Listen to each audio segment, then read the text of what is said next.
ये क्या चक्कर हो गया?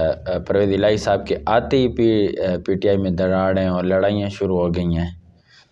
आपकी नज़र से गुजरी है आपने खबर? कहीं सोटे देखे, कोई नहीं छुरियां चाकू ये देखे? लड़ाइयाँ सिर्फ बल्कि इस माहौल में ये सोटे छुरियाँ चाकू नहीं चला करते, इसमें अच्छा। ज़ुबानें चलती हैं और ये सोटों और छुरी चाकू से ज़्यादा तेज़ चलती हैं।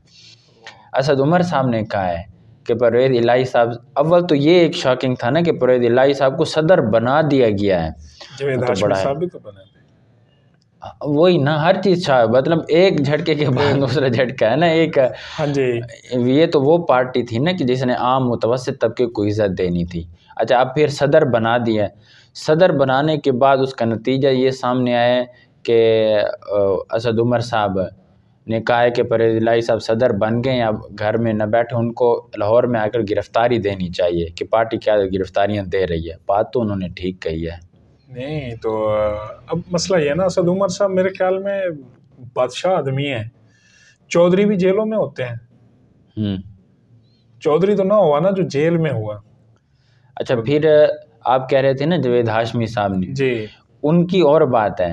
परवेज़ इलाही वो बंदा है कि जब इमरान खान ने जनरल बाजवा के ख़िलाफ़ बातें की तो परवेज़ इलाही ने उसका रद्द-ए-अमल दिया और बड़ा तगड़ा रद्द-ए-अमल दिया था। और वो आज भी जनरल बाजवा साहब को मोहसिन इमरान खान समझते हैं, मोहसिन नया पाकिस्तान समझते हैं, और फिर उसी पार्टी को ज्वाइन किया। अब चेयरमैन और उसका सदर का जो मौक़िफ़ है वो बिल्कुल मुतज़ाद है। अच्छा, चौधरी साहब क्योंकि ज़ाहिर बात है चौधरी हैं, ये बड़े कमाल के सियासतदान हैं। जरदारी साहब के दौरे हुकूमत में, और ये वो लम्हात थे जब बेनज़ीर का ताज़ा कत्ल था। ज़ाहिर बात है कि इलेक्शन हुए थे उसके बाद और जरदारी साहब गवर्नमेंट में आ गए थे। तो जो सबसे बड़ा ब्लेम था ना वो दो लोगों के ऊपर था। एक जनरल मुशर्रफ मरहूम के ऊपर था और एक परवेज़ इलाही साहब के ऊपर था। मतलब तीसरा जो बंदा था उसका तो नाम दिया गया था ना बतौर कातिल, बैतुल्ला महसूद का नाम दिया गया था, लेकिन प्लानर जो थे वो ये दो थे जिनका पीपल पार्टी रोना रोती रही। आपने देखा होगा कि उसी पीपल पार्टी ने जनाब मोहतरम को डिप्टी वजीर आजम पाकिस्तान में पहली दफा ये ओहदा क्रिएट हुआ था। हाँ जी। तो बनाया था। फिर उसके बाद ये रिसेंट जब पीडीएम अदम एतमाद से पहले पंजाब के अंदर हलचल मतलब लगा रही थी, तो पीडीएम ने इनको वजारत आला ऑफर की है और घर चल के गए हैं। और शहबाज शरीफ साहब गालिबन कोई 20 साल बाद 25 साल बाद गए थे चौधरी साहब के घर में। हाँ जी। और चल कर देने गए थे। जरदारी साहब गए, चल कर देने गए थे। मौलाना साहब भी गए थे चौधरी साहब के बाद। तो मेरे ख्याल में चौधरी साहब जो हैं, अब मसला ये है कि जब वो चीज़ें हो रही थी तो शायद वो इनका पॉलिटिकली एक स्ट्रक्चर ये था। जो आपने मिसालें दी हैं ना, अब देखें ये बहुत चीज़ें करीब करीब नहीं हुई हैं। चौधरियों के साथ इख्तलाफ था जब पीक लेवल पे, वो बहुत पहले की बात थी। अब जब पैचअप हुआ है पीडीएम के साथ, मसलन चौधरी शुजा साहब ही ले लें, तो वो अब अभी की बात है। अच्छा, फिर ये जो सिस्टम दोनों चलेंगे तो दिनों का वक्फा भी मुश्किल से आता है ना। तो ये मतलब ये ना कि ये कोई अनोखी चीज़ हुई है। मतलब असद उमर साहब चाह रहे हैं कि परवेज़ इलाही साहब जेल में जाएं। इसके साथ आपको पता है कि परवेज़ इलाही साहब क्यों नहीं जेल जाएंगे?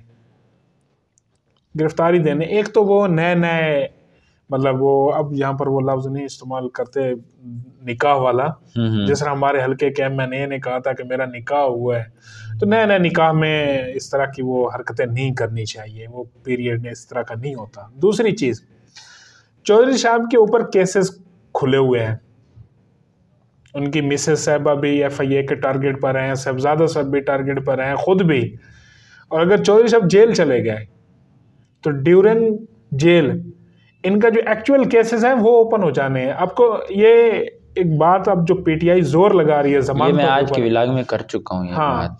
तो ये भी नहीं जाएगा। और जो PTI के लोग अब जोर लगा रहे हैं जमानतों के ऊपर, इन पर नए केस खुलेंगे। हाँ जी। अब देखें कि 30 दिन की जेल हुई है जो पहली लीडरशिप को नजरबंदी, अब 30 दिन के अंदर अंदर इनके ऊपर नए केस बनेंगे। अगर 30 दिन के अंदर ये बाहर नहीं होते, अच्छा फिर इन्होंने जो मतलब जेल भरो तहरीक के काफी सारी चीजों के अंदर खामियां थी। एक तो जेल वक्फे वक्फे से नहीं होता, ये शेड्यूल नहीं होता, ये एक ही दिन जाकर हल्ला बोलना होता है आपने। नहीं शेड्यूल का वो बल्कि कल ही की बात है कि उस वक़्त की जब 77 की तहरीक चली थी ना, उस वक़्त के एक थे वो बता रहे थे कि उस वक़्त रोज़ाना एक ज़िले से 6 आदमियों ने वो देनी होती थी गिरफ्तारियां, लेकिन होती पूरे पाकिस्तान से थी। हाँ, इस तरह नहीं होता मैं था। ये चीज़ कह रहा हूँ। अच्छा, उसमें ये सिस्टम था कि वो वाक़अतन जेलें भर गई थी और जगह ही नहीं थी अंदर रखने के लिए, तो वो तो सिस्टम ऐसा था। तो यहाँ पर तो आपने देखा है कि माशाल्लाह जेलें छतें भी फुल हो गई हैं, उनके ग्राउंड भी स्टैंड भी फुल गए हैं, गेट पे लोग खड़े हुए हैं। PSL के जो ग्राउंड मतलब इस टाइम हमारे यहाँ चल रहा था, तो PSL के टिकट्स तकसीम नहीं हो रही और काफी परेशानी हुई है। फिर दुकानें बंद हो गई हैं पूरा पाकिस्तान। फंड जारी किया। अच्छा, ये भी आप देखें ना इनकी कि जब खिताब के लिए आते हैं ना, तो ये नहीं कहते कि तहरीक इंसाफ के कारकुन वगैरह मैं अपनी कौम से कहना चाहता हूँ, मेरे पाकिस्तानी हूँ, यानी ये समझते हैं कि जिस तरह मेरे पूरी पाकिस्तानी कौम मेरे पीछे पागल बनी हुई है, अपनी तरह समझ रहे हैं पूरे पाकिस्तानी कौम को। अच्छा, फिर असद उमर साहब की अहलिया जो है उन्होंने रिक्वेस्ट की है जाकर अदलिया में, और क्या हब्से बेजामे रखा हुआ है, हब्से बेजामे और गैर कानूनी तौर पर उनको जेल में उन्होंने रखा है। अच्छा, जो सबसे बड़ा टेक्निकल, हम बच्चे हैं ना इस मामलात में, हमें नहीं इतनी वो, जब भी आपकी अच्छा ये बड़े रन कह रहे हैं जी हमें था कि हमें CCP ऑफिस ले जाएंगे। हम बच्चे हैं लेकिन हमने तारीख से सीखना होता है ना। अगर आप तारीख का मुताला करें तो आज ही मैं एक पढ़ रहा था कि जब 77 की तहरीक में मुफ्ती महमूद साहब हरीपुर जेल में थे, तो मौलाना फजल रहमान साहब मुलाकात के लिए जाना चाह रहे थे, तो जाहिर है कि गिरफ़्तारी के बगैर कोई ऑप्शन नहीं था कि अब उन्होंने फिर मुलाकात के लिए गिरफ़्तारी दी और फिर वो कुछ अरसा जेल में इकट्ठे रहे थे। तो यहाँ पर जब ज़ैन कुरैशी साहब गए तो अदालत ने भी कह के लगी भी अगर आपने मुलाकात करनी है तो आप भी गिरफ़्तारी दें। मुलाकात नहीं होती ये तो वही बात है ना, फिर गिरफ़्तारी देनी पड़ती है ना।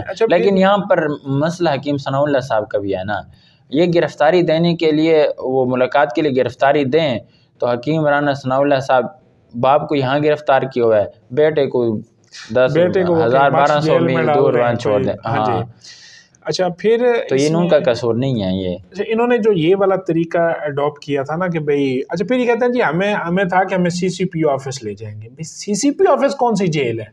हाँ बिल्कुल, CCP ऑफिस मतलब आप फिर इस बात को बिल्कुल पुख्ता करा रहे हो कि CCP ऑफिस आप लोगों का एक बैठक है, कैफे है, आप लोगों ने वहाँ टी पार्टी करनी थी। फिर शायद इनका ये भी ख्याल हो ना कि जब तक हम CCP ऑफिस जाएंगे तब तक फिर क्या होगा कि हमारे पीछे से जमानतें हो जाएंगी। नहीं मतलब असल आप समझे ना, CCPO कौन है? वो तो हर किसी को जी डोगर साहब हैं। हाँ जी, और डोगर साहब को फिर जो डोगर साहब को रिलीफ दिलवाया गया और ये सारा काम किया गया, तो ये यही समझे थे। लेकिन वो चाबी वाला बंदा जिसने वो चाबी लाख लगा के जुल्म उसने किया था। अब असद उमर साहब की जो असल मसला ये है, एक आवाज ये आ रही है जो असल वजह है, कह रहे हैं जी कि खान साहब की नहली, और इस टाइम दूसरी तरफ से कोई बंदा जो मतलब इस तरह की हलचल पैदा करने वाले होते हैं, नक्शा, उनको कोई दूसरा बंदा नजर नहीं आ रहा जिनको आगे फॉरवर्ड किया जाए, मतलब एक नई इंजीनियरिंग के लिए। उसमें कुछ ख्याल था कि बिलावल भुट्टो जरदारी शायद अल्टरनेट होंगे 2023 में। अच्छा, लेकिन जब देखा कि बिलावल भुट्टो अब कुछ हद तक मेच्योर है और वो मतलब PDM के साथ, और PDM भी इस वक्त कोई इस तरह की गलती नहीं कर रही, चाहे बाकी जो भी गलतियां करो, लेकिन वो इस वक्त अभी तक वो सियासी गलती नहीं कर रहे, वो मतलब खड़े हैं अलायंस में उसमें। तो अब उनको एक जो बंदा चाहिए था ना, और ये पार्टी बनी बनाई है, नई पार्टी बनाने की अब वसअत ताकत नहीं रही। वो तो उसके लिए चौधरी साहब को एडजस्ट कराते हैं, क्योंकि ये अब जो नैब की पेशीज खान साहब और नहीं, ये चौधरी साहब को एडजस्ट कौन करेगा? वही लोग जिन्होंने खान को एडजस्ट किया था। अब उसमें आपको पता है ना कि एक और डॉक्टराइन वही चल रही है, तरीका वही चल रहा है, सिर्फ चेहरे चेंज हुए हैं। चेहरे अब देखिए उसके पीछे जो पॉलिसी मेकिंग है ना, अब ये मामला भी तो पहले वन वे होता था, हम इसका विलाग्स में पहले भी जिक्र करें, पहले एक ही वो होता था मतलब सिस्टम, अब वहां भी ग्रुपिंग है। इसी ग्रुपिंग का मरियम नवाज जिक्र कर रही है, ख्वाजा आसिफ कर रहा है कि कहीं ना कहीं से अभी भी कोई ना कोई डोरियां हिल रही हैं, तो हाथ पांव मारे जा रहे हैं। तो अब एक बंदे का नाम आया था कि उनको चेयरमैन भी लगाया जाएगा, जो रिसेंट रिटायर हुए थे, बल्कि रिटायर नहीं हुए थे, भागे थे। हाँ जी। तो उनका, लेकिन क्योंकि उनके ऊपर कानूनी और बाद में दूसरी ये भी चीज थी कि बिल्कुल ओपन हो जाता मामला, पूरी 10 साल की कहानी का मलबा जो नजला हो सारा बिल्कुल क्लियर, अभी भी है क्लियर, लेकिन वो नहीं। तो फिर इसके लिए मेरे ख्याल में चौधरी साहब की वहां पर सेटिंग। अच्छा, मुझे चौधरी साहब के एक कारकुन मिले हैं, बड़े जियाले कारकुन हैं। अच्छा। तो वो काफी परेशान थे, कहते यार मैं क्या करूं, मेरे से मशवरा ले रहे थे। अच्छा। कहते हैं कि मैं क्या करूं, अब मुझे क्या करना चाहिए, चौधरी साहब तो मतलब पीटीआई में चले गए और वो लोग जो कहते थे एडजस्टमेंट और सारे ही। तो मैं कहा भाई चौधरी साहब सियासतदान है, अगर आपने चौधरी साहब के साथ सियासत की है तो चौधरी साहब के साथ चले जाएं, अगर काफली के साथ की है तो फिर चौधरी शुजात भी वो नहीं है, रास्ता है और आपको जगह मतलब वहां अच्छी मिल सकती है, बंदा ही नहीं होना चौधरी शुजात साहब के पास है। हाँ। बहरहाल उसने एक बड़ी अजीब सी गाली दी। अच्छा। और उसके साथ कहा कि हमारे साथ जो है ना बड़ा अच्छा हाथ हुआ ये। अब और आपके ये जो खान साहब के लिए ये अब टेंशन बनेगी ना, अब ये इलेक्शन कमीशन में इनको दोबारा से जो, क्योंकि ये सदर का ओहदा खाली हुआ था जवेद हाशमी की ओर से, और जवेद हाशमी को जो इन्होंने सदारत दी थी उसके अंदर इख्तियारात भी थे। अच्छा। जो असद उमर साहब को जो अब मसला है, असद उमर साहब जनरल सेक्रेटरी हैं। हाँ जी।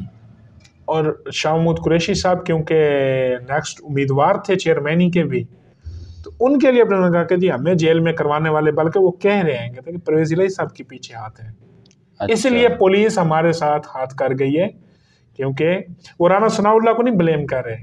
अच्छा। वो कहते हैं कि ये जो चौधरी साहब एंड में इन्होंने जो ये मतलब, क्योंकि पंजाब इनके हैंड ओवर था, तो पंजाब में जो हमें जो रिलीफ नहीं मिला और सीसीपी ऑफिस की बजाय हमें कहीं और लेके जाया गया और सारा, तो ये इनकी चौधरी साहब की है, ताकि फिर मैं आराम से एडजस्ट हो जाऊँ। 1 माह अगर मुझे मिल जाता है तो 1 माह के बाद मैं अपने वर्कर भी एडजस्ट कर दूंगा सारा कुछ, उसके बाद ये मजीद फड्डा मतलब बढ़ेगा। अच्छा जी। तो इस वजह से ये फिर एक दूसरे से मतलब ये है कि हाँ जी, बहरहाल जेल बरो तरीक वो तो आपको सारे लोगों को, जहाँ खान साहब ने 10 साल हुकूमत की वहाँ एक बंदे ने गिरफ्तारी, तो मेरे ख्याल में ये फिर वो टाइम होगा कि जहाँ पीटीआई के टूटने का खतरा मतलब बल तकरीबन अब ये जब करेंगे ना, ये बैठेंगे। हाँ जी। और ये पीटीआई अब केपीके के ऊपर चिल्लाएगी। केपीके ने वो रिस्पॉन्स, केपीके ने इनको पंजाब के ऊपर टफ टाइम दिया था, इन्होंने कहा जी पहले आप पंजाब डिसॉल्व करें फिर हम करेंगे। हाँ। सारा। और फिर वहाँ खान साहब क्योंकि 9 साल गवर्नमेंट कर चुके थे और सबसे ज़्यादा पॉपुलैरिटी भी की इमरान खान की वहाँ की थी, लेकिन वहाँ से किसी बंदे की गिरफ्तारी ना होना, ये इस सदमे से नहीं निकल सकेगी तहरीक इंसाफ। अच्छा, वहाँ मतलब है कि ज़ाहिर है खुद किसी ने गिरफ्तारी दी नहीं है। तो अब ये चीज़ इनके लिए ये जब आपस में टाक होगी तो वो पख्तून बेल्ट है, हाँ जी, ये पंजाब है, ये आपस में जब मतलब देखना कि ये जो तलखियां हैं ये ना मिटने वाली होंगी, ये हम बता रहे हैं। ये शायद पहले किसी पंजाब और केपी के तहरीक इंसाफ अब आपस में गुत्थम गुत्था होने वाली है लीडरशिप की।